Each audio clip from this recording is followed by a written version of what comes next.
Messieurs, dames, bonsoir. Bonsoir notre public et bonsoir à la presse. Donc j'espère que c'est notre dernier conseil de l'année. Sauf si Barbara est en manque de conseils, on en fera un plus, mais ça m'étonne. Donc le quorum, il nous faut, on est 12 conseillers, on dit. Donc c'est 6, donc le quorum est atteint.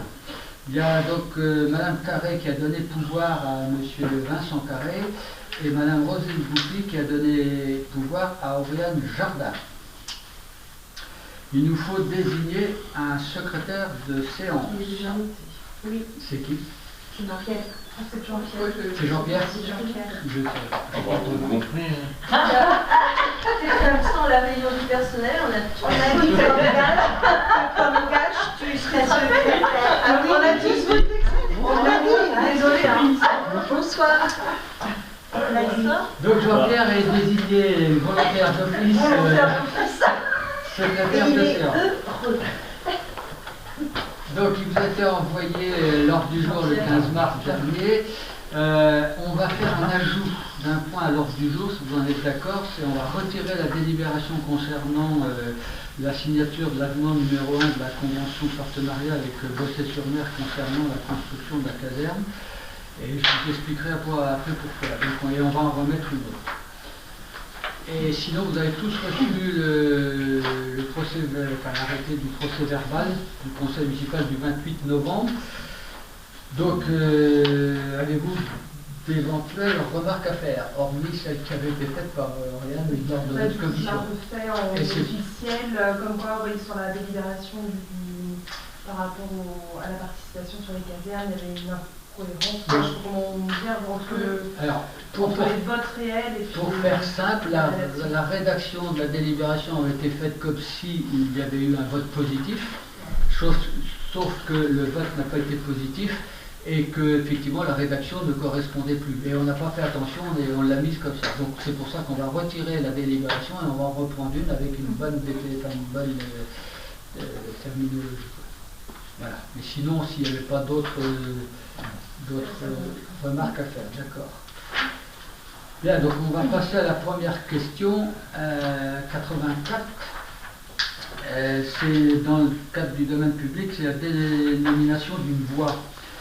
Donc avec le concours de la Poste, un travail de groupe avec les élus a été fait pour la dénomination et la numérotation des voies sur la commune. Cette démarche est essentielle pour assurer la sécurité des personnes, l'accessibilité des services de soutien sanitaire, les services à domicile et la géolocalisation et le déploiement de la fibre.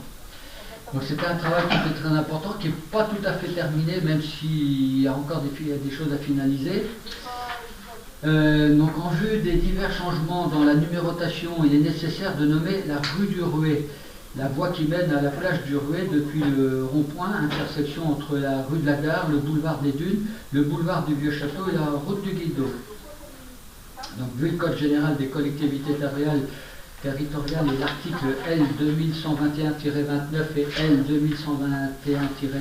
qui précise que le conseil municipal procède à la dénomination des voies et lieux, y compris les voies privées ouvertes à la circulation.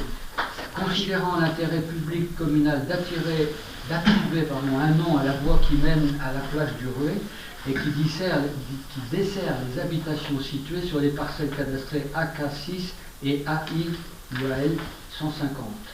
Il est donc proposé au conseil municipal d'attribuer le nom rue du Ruet à la voie qui mène à la plage du Ruet depuis le rond-point. Avez-vous des questions? Non, pas de questions. On va donc passer au vote. Qui est pour? Nous, tout le monde. Ok. Merci. Toujours dans le domaine des patrimoines, l'acquisition gratuite de la parcelle AB 222 à la congrégation de l'Immaculée.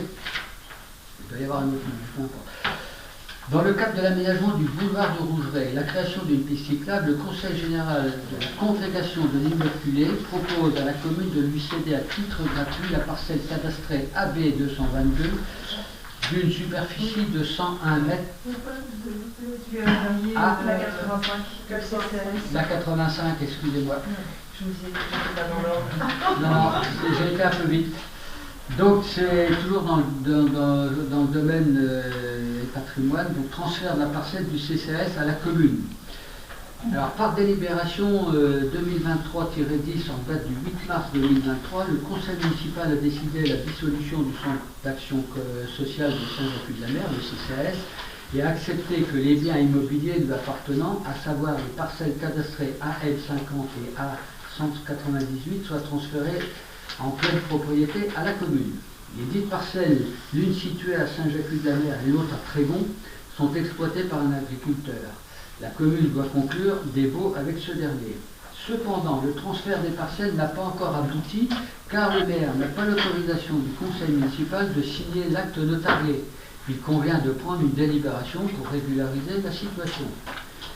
Vu la délibération du conseil d'administration du CCAS 03-2023 du 27 janvier 2023 décidant de dissoudre le CCAS de la commune en fin d'exercice 2022, soit au 31 décembre 2022, et vu la délibération du conseil municipal 2023-10 du 8 mars 2023 décidant la dissolution du CCAS et acceptant le transfert des biens immobiliers du CCAS à la commune, le conseil municipal donc confirme le transfert des parcelles cadastrées AL51 et autorise monsieur le maire ou son représentant à signer l'acte notarié constatant le transfert de propriété des biens susmentionnés qui appartenaient au CCAS au profit de la commune et les documents y afférents. Donc vous avez compris, hein, on avait fait le transfert, mais on n'avait pas autorisé le maire à signer l'acte notarié. C'est pour ça que ça a bloqué. Donc avez-vous des questions complémentaires? C'est signé alors? C'est pas encore signé, mais on va pouvoir signer. Donc qui est pour? Merci.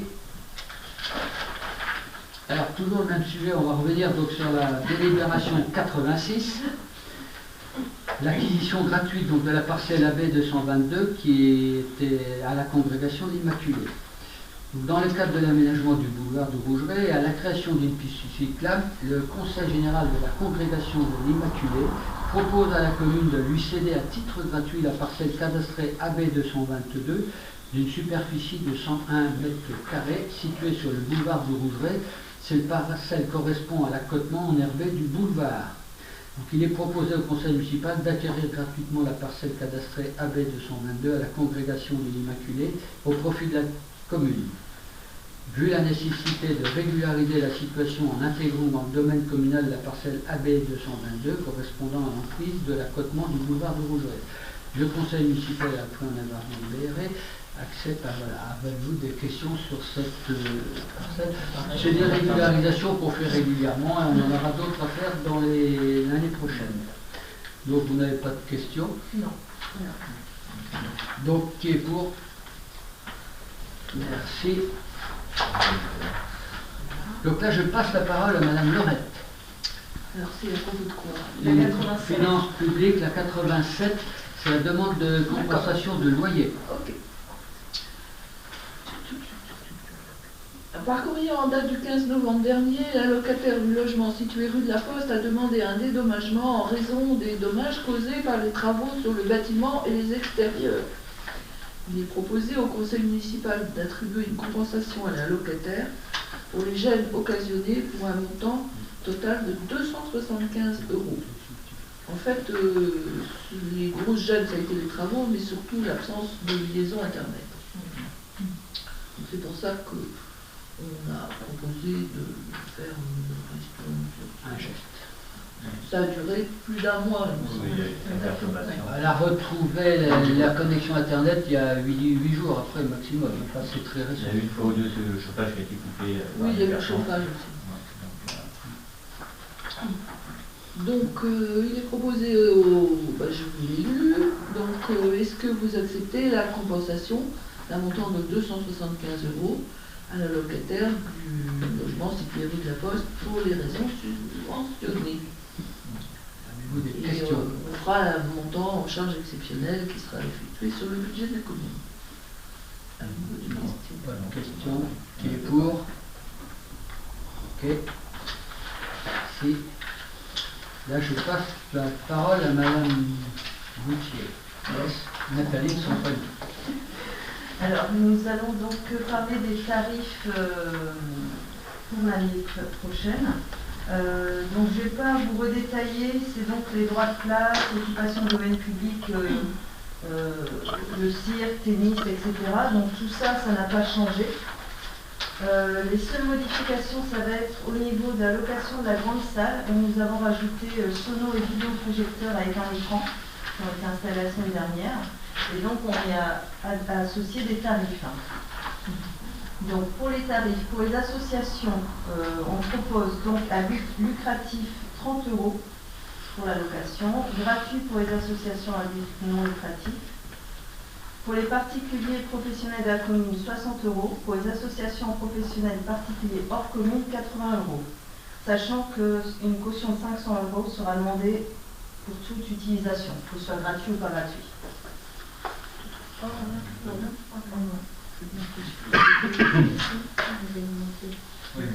Non, c'était 500, on avait dit. Mais 500. 500 plus 500, ça fait 1000. Oui, voilà. Pour la salle, ça fait 500 pour la 500. Voilà, tout à fait. Mais pourquoi ça y est? Ouais, alors je sais pas si Donc on a ajouté un option sono et vidéoprojecteur plus écran. non, Votre ça salle c'était la convoque que Oui. mais entre-temps il y a eu la commission, on a rechangé. Voilà. Donc c'est ce qu'on avait dit en commission. Ouais. Voilà. Ouais. Avec la caution. Est-ce que vous avez des questions sur cette partie-là? Vous avez parlé d'un grand écran. Oui, ça y est, Ça ça va, y est. ça. Ça y est, c'est Donc pour maintenant ça. il y a un écran comme ça, je ne sais plus De quelle 4 dimension. mètres sur 2 mètres 40. Voilà. Qui a été installé au plafond. Oui, c'est ça. Ici, à peu près. En gros, ça prend un service de plus pour la salle. Il y aura un vidéoprojecteur avec un grand écran et une sono qui était déjà en place qui pourra être utilisée. Autre tarif qui a été modifié, c'est au niveau de la restauration scolaire. Étant donné que nous avons été impactés d'une augmentation depuis le mois d'octobre, nous étions à 3,20 € par enfant et par repas, et on propose de passer à 3,35 €. L'augmentation est répercutée au total ou Non, Non. une partie. une partie d'un peu plus? D'accord.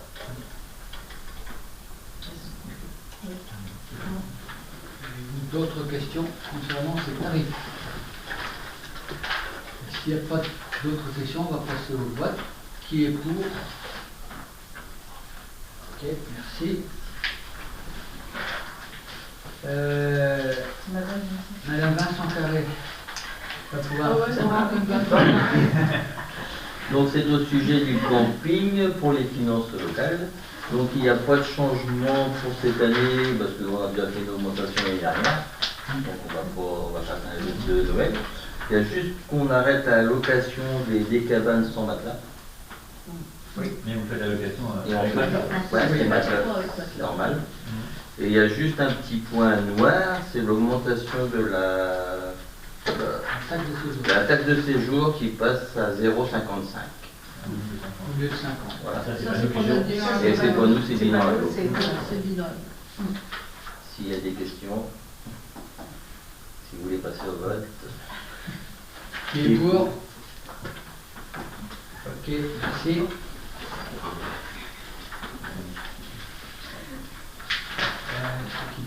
Ensuite, c'est C'est moi. les gens. Finances publiques, autorisation donc donnée au maire pour engager, liquider et mandater les dépenses d'investissement jusqu'au vote des budgets primitifs 2024. Préalablement au vote des budgets primitifs 2024, la commune ne peut engager, liquider et mandater les dépenses d'investissement que dans la limite des restes à réaliser de l'exercice 2023. Afin de faciliter les dépenses d'investissement du premier trimestre 2024, le conseil municipal peut, en vertu de l'article L 1612-1 du Code général des collectivités territoriales, autoriser M. le maire à engager, liquider et mandater les dépenses d'investissement dans la limite du quart des crédits inscrits au budget 2023 selon les tableaux ci-après. Concernant le budget de la commune, les immobilisations incorporelles, donc si le budget était de plus l'EDM, parce qu'on avait fait 2 DM, donc 32 000, donc ce qui est demandé c'est 8 000. Subvention d'équipement versée 5 000, donc un quart du budget 8 250. Immobilisation corporelle 580 250, donc là c'est 145 062,50. Les immobilisations en cours 503 000, ça revient donc le quart à 125 750. Les autres immobilisations financières de 500 euros, donc 125 euros. Concernant le budget du camping, donc immobilisation incorporelle 1500, 3750, les immobilisations corporelles 146 000 au budget, plus l'ADM, ça nous fait 36 500, et les immobilisations en cours 267 941,38, donc le quart de ce budget c'est 66 985,35. Et concernant le port, les immobilisations incorporelles sont de 5 000 euros, donc le quart c'est 1250, et les immobilisations corporelles 52 095,59, le quart donc représente 13 023,90. Il est précisé que cette autorisation ne signifie évidemment pas que les crédits concernés seront effectivement engagés. Vu l'article L 1612 du Code général des collectivités territoriales, considérant que le vote du budget primitif 2024 devrait intervenir en mars 2024, considérant la nécessité de financer les dépenses d'investissement jusqu'au vote du budget 2024. Voilà, donc on vous demande d'autoriser, mais peut-être que vous avez des questions. Bon, ceci dit, on y revient plus largement.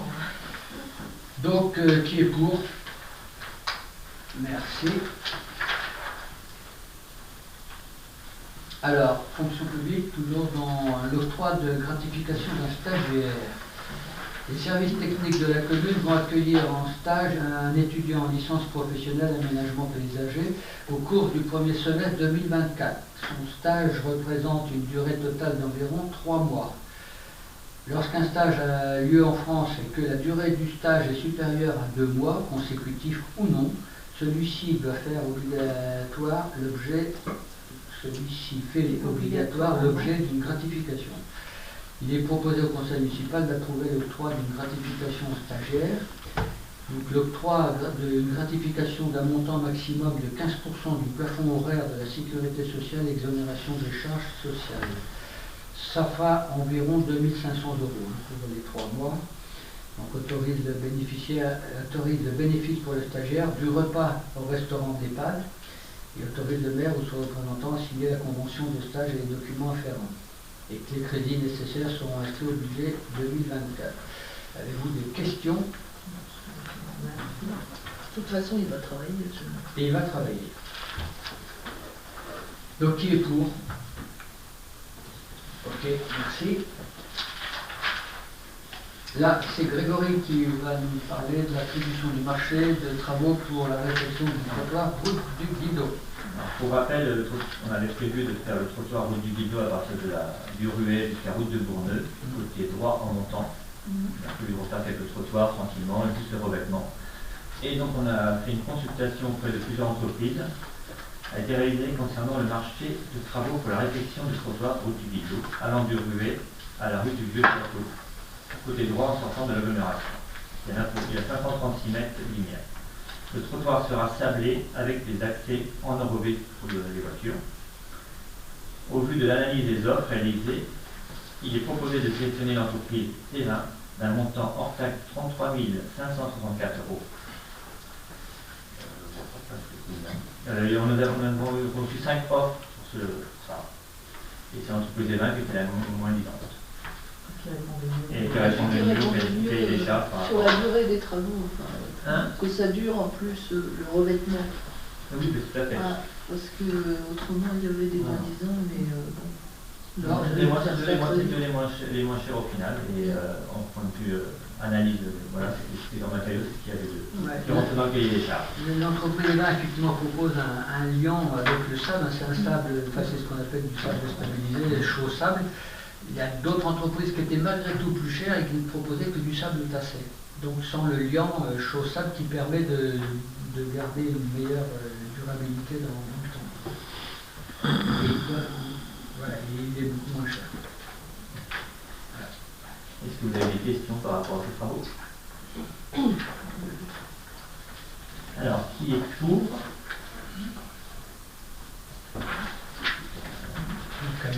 Et je vais passer la parole à M. Coco sur l'acquisition d'une navette dit une tram. Oui.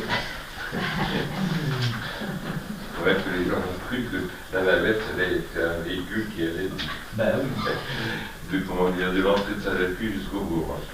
Donc là c'est pour les navettes. La navette qui va être changée, elle date de 94, donc ça fait quand même, vous comptez 29 ans qu'elle est utilisée. Et donc elles sont généralement, ces navettes-là sont pour 25 ans. Donc 29 ans, elles ont été encore revues l'année dernière, mais il va falloir quand même la changer. Alors, donc une consultation est faite auprès de plusieurs entreprises, a été réalisée concernant l'acquisition d'une pram de type annexe pour transporter les passagers au port de la Haute-Cossale.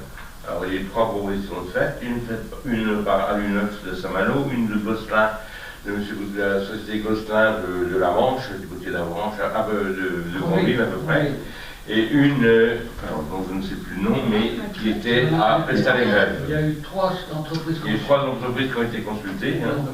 Donc 2 ont répondu. Alors l'entreprise Gosselin, ça ne convenait pas du tout ce qu'on attendait d'une navette, parce qu'ils nous mettaient des moteurs de 140 chevaux, alors qu'on a des moteurs de 20 chevaux, donc ça n'allait pas du tout avec une cabine, etc. C'est pas du tout ce qu'il nous fallait ici.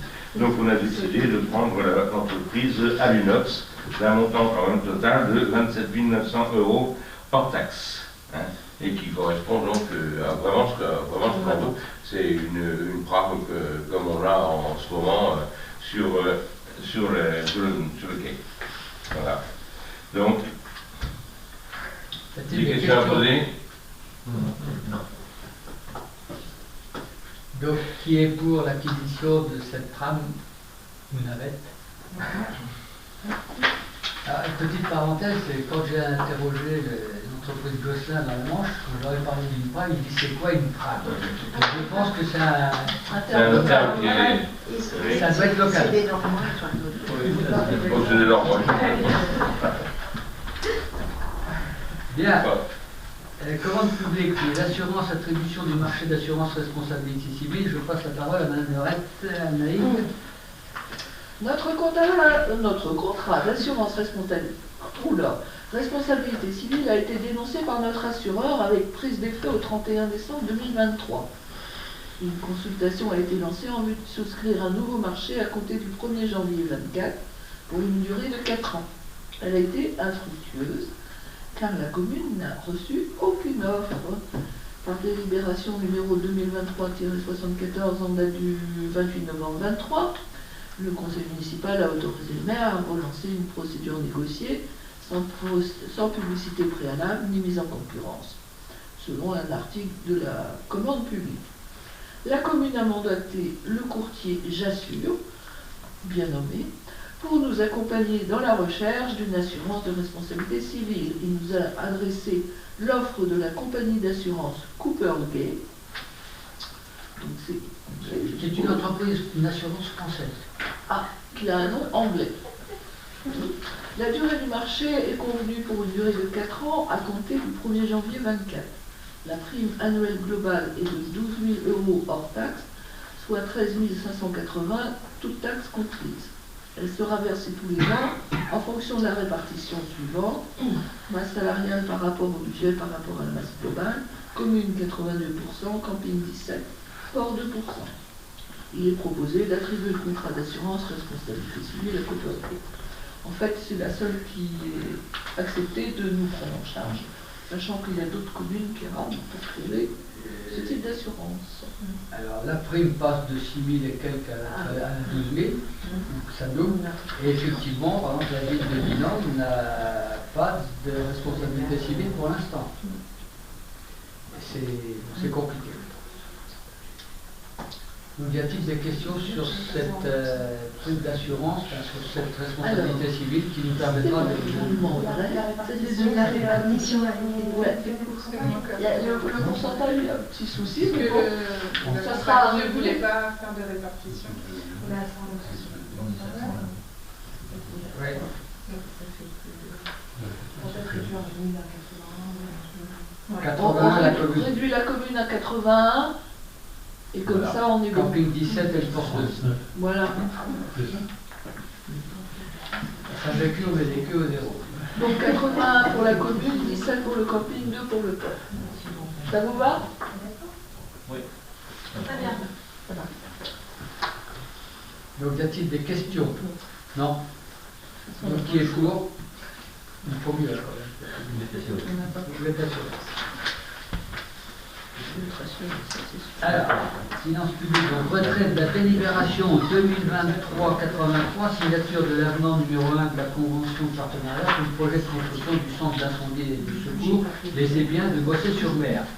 Donc, comme je vous l'ai dit en préambule lors du vote du procès verbal, ça ne change pas la délibération, c'est simplement la rédaction lors de la séance du 28 novembre dernier. Le conseil municipal a délibéré sur la signature d'avenant numéro 1 de la convention de partenariat pour le projet de construction de Bossé-sur-Mer. Avec 6 votes contre, il avait été décidé de ne pas participer au financement des travaux supplémentaires de la construction et donc de ne pas signer l'avenant numéro 1 de la convention, sauf que la délibération n'a pas été rédigée dans ce sens. Il convient de retirer cette délibération et de reprendre à nouveau une délibération reprenant en compte les 6 votes contre, les 2 abstentions et les 2 contre. Les 2 pour.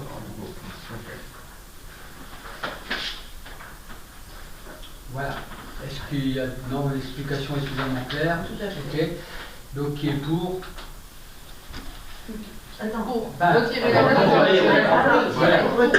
Retirer la délibération précédente et de la remplacer avec, dans les mêmes termes. C'est-à-dire avec 6 contre, 2 abstentions et 2 qui étaient pour. Voilà. Hein, on est d'accord. Il faut rester bien là-dessus. Donc la décision finale, Et la décision finale est de ne pas signer l'avenant. Voilà. Voilà.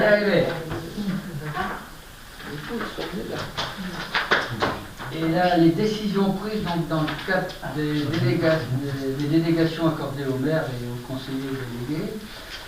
Donc, décision du 9 novembre 2023, signature d'un devis avec Eguimos pour la réalisation d'un bornage et division du domaine public rue de la Poste pour un montant de 2399,04.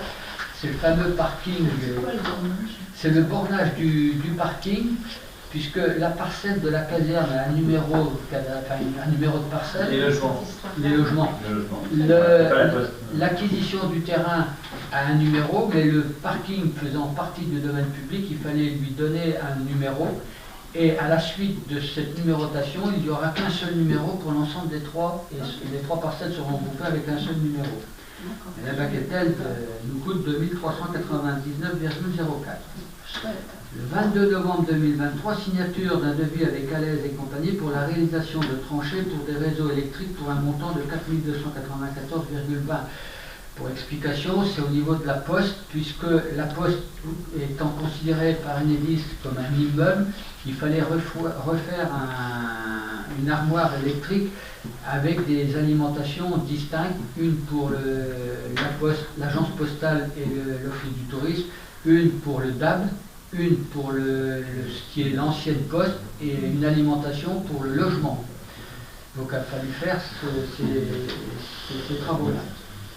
Le 24 novembre 2023, signature d'un devis avec Orange, toujours de 2864,99, puisque la connexion Internet passait par le DAB et qu'il est hors de question que le répartiteur étant positionné dans le DAB, il faut le positionner dans l'ancienne Poste, et donc il faut refaire une chambre devant l'entrée de l'ancienne Poste. Refaire, donc la ligne continuera la distribution d'Internet pour le DAB et on va refaire une collection pour l'ancienne Poste, pour la locatrice et une collection et 2 connexions je dirais pour l'office du tourisme et l'agence postale. Bon. Alors c'est les travaux suite au déménagement de la Poste effectivement, mais qui seraient arrivés de toute façon, là on a été précipité, mais c'est des choses qu'il aurait fallu faire dans l'avenir. Au même titre que les travaux qu'on a fait de séparation des eaux pluviales, des eaux d'assainissement, lorsqu'il y a eu en début d'année des problèmes Le 4 décembre Signature d'un devis avec le Jardin du Littoral pour l'achat de végétaux pour le fleurissement du boulevard de Rougeret pour un montant de 3 694,90 puisqu'on s'est retiré, on a dénoncé le marché avec l'entreprise Paulet, on n'a donc pas fait de consultation et on a décidé que en régie, on ferait les plantations nous-mêmes en régie. Décision du 12 décembre 2023, signature d'un devis avec Gamme Vert pour l'achat de rondins pour sécuriser les passages piétons pour un montant de 1018,80. Ça, c'est pour le boulevard du Rouget à la hauteur du Vieux Moulin jusqu'à la Cossol. Là, il n'y a pas d'emplacement pour les piétons défini. Parce qu'on avait parlé dans les travaux, qu'on avait des petits potelets. Alors, on n'a pas fait les gros potelets, parce que ça sera des travaux peut-être un jour ça sera à refaire. Donc, on a fait des petits potelets pour une valeur de 1 000 €. Ouais, c'est pour permettre aux piétons de pouvoir passer. Le 12 décembre toujours 2023, signature d'un devis avec Veralia pour l'achat de ganivelles installées sur la plage de Vauvert. C'est la continuité de ce qu'on avait fait pour protéger la plage de Vauvert. Voilà. Comme ça a fonctionné. 3 736,36. Le 14 décembre dernier, donc signature d'un devis avec Alès, toujours et compagnie, pour la création d'un nouveau branchement d'alimentation de la chaudière pour un montant de 1716 €. Alors c'est parce que la chaudière de la Poste était branchée sur le compteur de la Poste, qu'il fallait le mettre sur le logement, puisqu'on va déconnecter, ça va être déconnecté. On va devenir indépendant. Voilà, et de même qu'on a fait un branchement, un nouveau compteur Enedis, Linky a été mis pour l'agence postale et le fil du tourisme. Le branchement a été fait, il fallait faire la connexion entre le compteur Linky et le tableau qui est situé dans le fil du tourisme. Pour information, ça a été très compliqué tout ça. Vous avez tous les cheveux blancs que j'ai maintenant. Et signature du 14 octobre 2023, toujours signature d'un devis avec Electrodis pour l'achat d'un écran motorisé, donc ce que tu posais comme question Jean-Pierre, installé à la salle polyvalente pour un montant de 1 485,70 €. Donc il était 4 mètres sur 2 mètres 40. Voilà les dépenses que l'on a engagées depuis la dernière réunion du Conseil. En ce qui concerne le Conseil est donc terminé. On aura quand même fait 95 délibérations au cours de l'année, une belle année, un peu plus que l'année dernière.